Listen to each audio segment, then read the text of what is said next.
to be able to do this introduction. Governor DeSantis is no stranger to the Commonwealth of Kentucky. He's made trips to the Kentucky Derby before. He's made trips to Rupp Arena before, and he's on his first trip here to the Annex. And if I'm not mistaken, that's how many times Governor Andy Beshear has been inside the Annex, was once.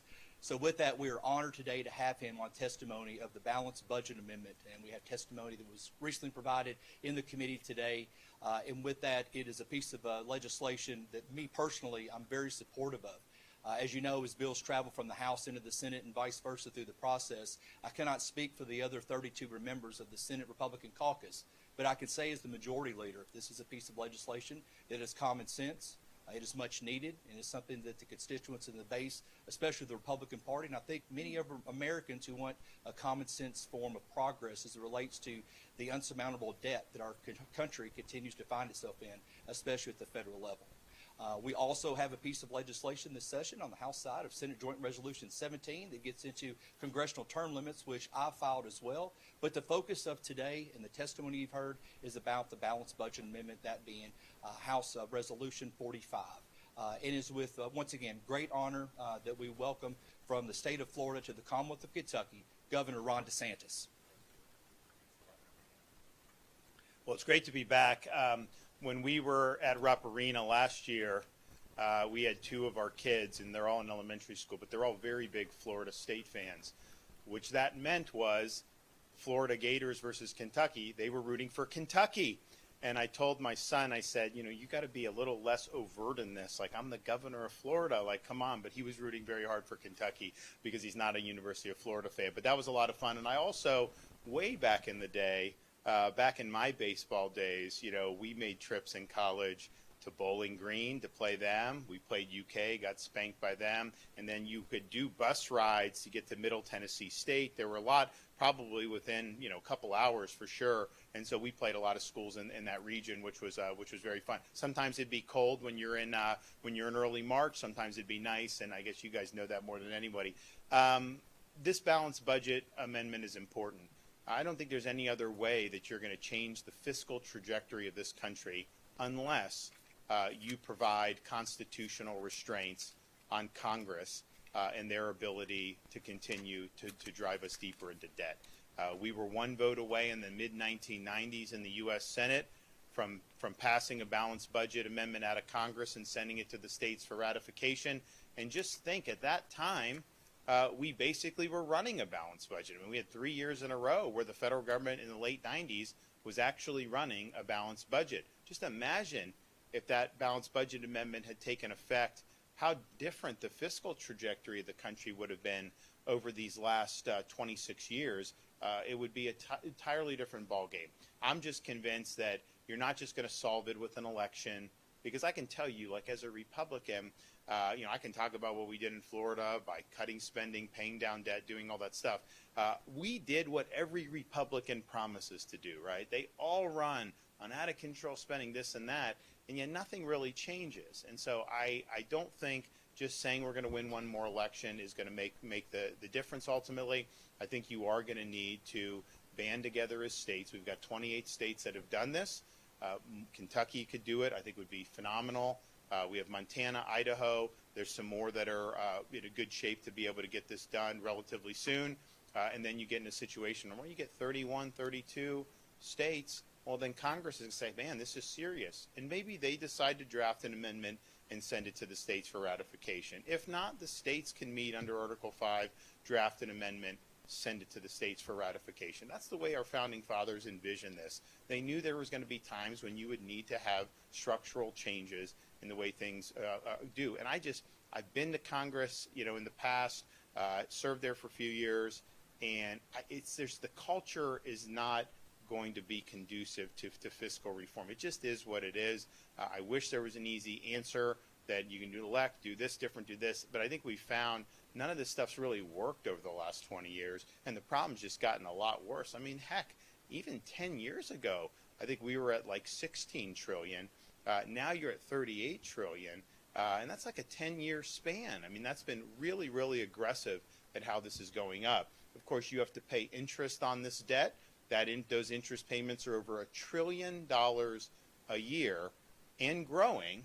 And when some of the bonds come due this year for refinancing, they're going to be refinanced, unfortunately, at higher interest rates. And so those interest payments, are likely to balloon, and it could get very ugly at some point in the future. Like I said in my testimony, if we were here 15 years ago, I think all of us say 38 trillion. I don't think that's going to work, right?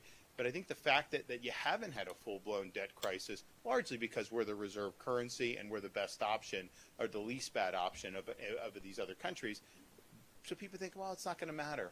I think eventually the bill's going to come due. And I think if we're able to do this, I think you're mitigating potential catastrophic situation, putting us on a path to be able to be sustainable going forward. And I just look at states that have this balanced budget requirement.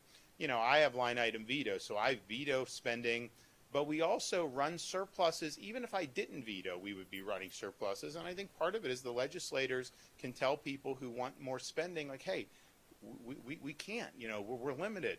We can't just keep spending.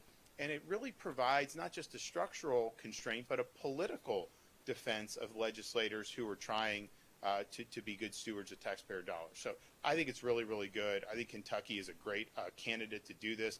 I applaud the legislators in both the House and Senate who have gotten on board on this. This is a valid constitutional defense of the states banding together to be able to propose a change when Congress is not willing to do the right thing. That's what the Founding Fathers envisioned. And on the 250th anniversary of American independence, there's a lot we can learn from the wisdom of the Founding Fathers. All right, Lauren? Thank you, Governor DeSantis. My name is Lauren Enns. I lead the national campaign for a balanced budget amendment. There was a lot said in testimony in the committee, and I think something that would be healthy is for us to go back to something that we all lived through that was pretty traumatic, and that was the housing bubble, 2008, 2009, 2010. Everybody remembers the bailout of Wall Street, $700 billion. We borrowed, I think, $1.8 trillion total that year to survive the housing bubble and everything else that came along with it. We gave a bunch of money to the banks, to the, I think we propped up a couple of big auto manufacturers. So at that point, you'd think, coming out of that, wouldn't Congress become more fiscally responsible? Anybody have any clue where the national debt actually was at that point, 2009, 2010? It was $10 trillion. 15 years later, they've almost quadrupled the national debt. So if we assume we're on the precipice of $40 trillion, would any of you believe that by 2040 we'd be at $160 trillion in debt? That's the equivalent of what you could have been asked 15 years ago when we're at $10 trillion in debt. Could you ever imagine within 15 years, 16 years, we're approaching a debt 400% larger? You would have said there's no way. Well, today, can we confidently say, having seen what we've seen over the last 16 years, can we truly say we can't imagine a debt of $160 trillion? Well, I don't think any of us would have said in 2010 we could see a $40 trillion debt, yet here we are. So we are to the point now where we've been borrowing to pay the interest on our debt for over a decade. We're clearly past or close to past the point of no return. Who knows what the consequences will be, but if our government gets to the point where it has to default on its debt, admit to the world that it has borrowed us so far out over the edge that it can't even find places to borrow enough money just to service the debt, what do you think that will do to Wall Street and the global economy? I'll probably just leave it there. Clearly our founders left another mechanism. We'd prefer Congress propose this amendment. They tried 30 years ago, like Governor DeSantis said, and they failed by one vote when the debt really wasn't a threat. Well, clearly it is today. We do have that secondary option, the break glass pull emergency lever. But historically, we know every time the states get close to doing that, Congress shows up with a proposed amendment in hand because they want to control the amendment drafting. If you control the language and the drafting of an amendment, you control its true power. And Congress does not want to give that up to the states and state legislators who would go as delegates to a convention. Congress wants to draft that amendment language itself. So that is really where we are. We have 28 states. Obviously, we can't do it without Kentucky. We only have 5 more states to get to that 33. Then we pivot to Congress. Congress proposes the amendment, and then we get to the ratification fight. I'd be happy to have Governor DeSantis come back up, and we'd be happy to answer any questions. We'll take some questions.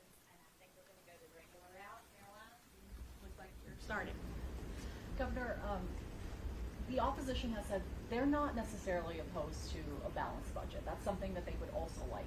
But the worry that was voiced here today is that this convention method could potentially open us up for future changes. So how do you ensure Kentuckians that this method doesn't open up the entire Constitution to revision? Because they'll be certifying for a balanced budget amendment. The legislature will be able to impose rules on the delegates, including even criminal penalties, if they go beyond what the convention call is. And so I think there's adequate safeguards that can be done. And then obviously they can decide who they pick, right? So if you're somebody that's worked hard to get balanced budget amendments certified and you end up with an Article 5 convention, you're going to pick people that are going to be loyal to the cause. I mean, you're not going to want people up there that don't believe in it. So I think there's adequate safeguards. But here's the thing. An Article 5 convention cannot change the Constitution. It's simply one mechanism of proposing. Congress can propose with 2/3. The states can propose with 2/3. Ultimately, any actual change for the Constitution requires ratification of 3/4 of the states, 38 states. And so I think when the Founding Fathers put that in there, they were obviously very conservative about changing the Constitution, but they knew you would have to do it from time to time. And they built, I think, adequate safeguards into where this is the subject, this will be done. If the states can agree on a product, they can pass it and then send it to the states for ratification. But ultimately, nothing that's done at a convention actually changes the Constitution. It's just a mechanism for proposing. Another question? Isaiah? Governor, I appreciate you taking the time. I guess I wanted to know why Kentucky, how this kind of came together for you to come here today. And kind of piggybacking off that, I don't know if you saw, but the governor of Kentucky actually had some comments, Andy Beshear, about you, saying you are the last person he'd like to see at a governor's event. I wanted to see if you'd want to respond to that. Do you all have history? So the reason we're in Kentucky is because Kentucky hasn't passed it, but it's really a prime candidate that would want to pass it. I mean, I think people in Kentucky, you look at the voting history here, they want to reign in Washington. I believe that that's something that's very popular in Kentucky, and you have to do it. And so if they do it, then great. If they had done it 2 years ago, then obviously there would have been a need to do the meeting. I don't really know much about, the governor here. I saw someone had showed me those comments because I was coming here. All I can say is, a guy that sends state police to try to block people from worshiping on Easter Sunday, a guy that's obsessed with gender mutilation of minors, if that's the person that's criticizing me, I wear that as a badge of honor. Emily, did you have a question? You got it, Bodie. A lot of people are asking our governor if he's going to be running for president in a few years, so I can't help but ask if you're also considering the same thing. So this is something I've been doing for a long time, both term limits as well. I'm for both. This is this, but I'm also for term limits, and that's why I'm here. I'm not here to try to rustle support up for anything beyond that. If we can pass this, and I also think term limits, that would go so far to fixing a lot of the problems that we have with the country. And this is something I've been involved with term limits for probably about 15 years, and I've been involved with balanced budget for the last 10 years. It's necessary. It's good, and if I can use my platform to help, show some state legislators that this is the good thing and help it get over the finish line, I told Lauren, I'm happy to do it. We've been to Idaho and Montana and South Carolina, and South Carolina has passed it now, and Idaho House just passed it, and so, you got good momentum, and so we want to keep that going. Just a second, Laura. Sorry, I've got Hannah. Then I'll come back to you. Governor, one of the most highly watched primaries here in Kentucky this year is Representative Thomas Massie's district. Given that in 2024 he was a supporter of you as a presidential candidate, what are your thoughts on that primary? Do you support him in his upcoming race? So Thomas Massie did something that I will always have respect for. And you guys remember when the COVID hysteria hit, everyone was like, they lost their wits. And Congress was actually going to green light $2 trillion of spending without a vote. And so he showed up and demanded a vote, and man, the weight of the world came down on him, but he stood strong. And if you think about it, he was right then. The COVID spending started a lot of the acceleration of the debt and such, because you've seen that's when they locked in the $2 trillion deficits. And so I think that was something that, I've always had respect for him for doing that. He was right to stand up against the COVID insanity. And then obviously in Florida, we were really leading the charge in other ways. And so I haven't gotten involved in any congressional races. I've got a lot in Florida people want me to get involved in. I haven't gotten involved. I don't know all the details, but I do know that was a profile encouraged back in March of 2020 by Mr. Massie. And we've got time for a couple more questions. Okay, So, Laura. thank you. Yeah, Governor, so you mentioned in response to Caroline's question the process for a convention, but the U.S. Constitution doesn't contain process language for a convention. How would you, or what is the mechanism for protecting the rest of the Constitution if a convention is held? Well, the mechanisms are things that were said in testimony. I mean, you'll have a call that'll limit it to the balanced budget. 18 states, including Florida, and I think many more, if we get to the point, have enacted legislation about faithful delegates. And so you have to be faithful to that call. You can be recalled if you're not, and you can also face, potentially civil and criminal penalties. So I think that's enough. I don't think you're going to end up seeing them get into a tangent where they're going to have their own personal agenda. And here's the thing, too. Who knows how many delegates per state? I think that'll be up to the state. Each state can get one vote. So say Kentucky sends 10, and say one person decides to go rogue. Okay, you recall them. You've got 9 delegates. The state can have its vote, right? So I think that's going to be fine, and you're going to need a majority of the states to even approve language if you're at Article 5. But then even if you've done that, it's a proposal. So each state would have to have its own policy and laws and Yeah, rules set. exactly. So Kentucky's would be different from Florida. Exactly. Different from South Carolina. For sure. Thank Yep. you. Emily. I wanted to follow up about Congressman Thomas Massie. We know he's obviously very outspoken against the budget. Do you think that Congress needs more Republicans with his type of attitude or outspokenness about the national debt? Well, I think it's less about being, outspoken. I mean, to me, what we say in Florida is, words can certainly be meaningful, but it's ultimately deeds that are the most powerful. What are you actually delivering? And so I can tell you in Florida, if you look at, we've been a state 180 years, you look at our whole history, all the debt that was accumulated since I've been governor, we've retired half of it just in my 7 years. I vetoed $10 billion in spending with line item vetoes, which has helped us retire that debt. Our budget for 3 years in a row has basically been the same, the top line. I mean, maybe within a little variations, but we're basically, at the same level. This coming budget will likely be similar. We're doing big things. We're doing massive infrastructure because we have growing population. Everglades restoration, the biggest environmental restoration in the history of Florida and probably the United States of America.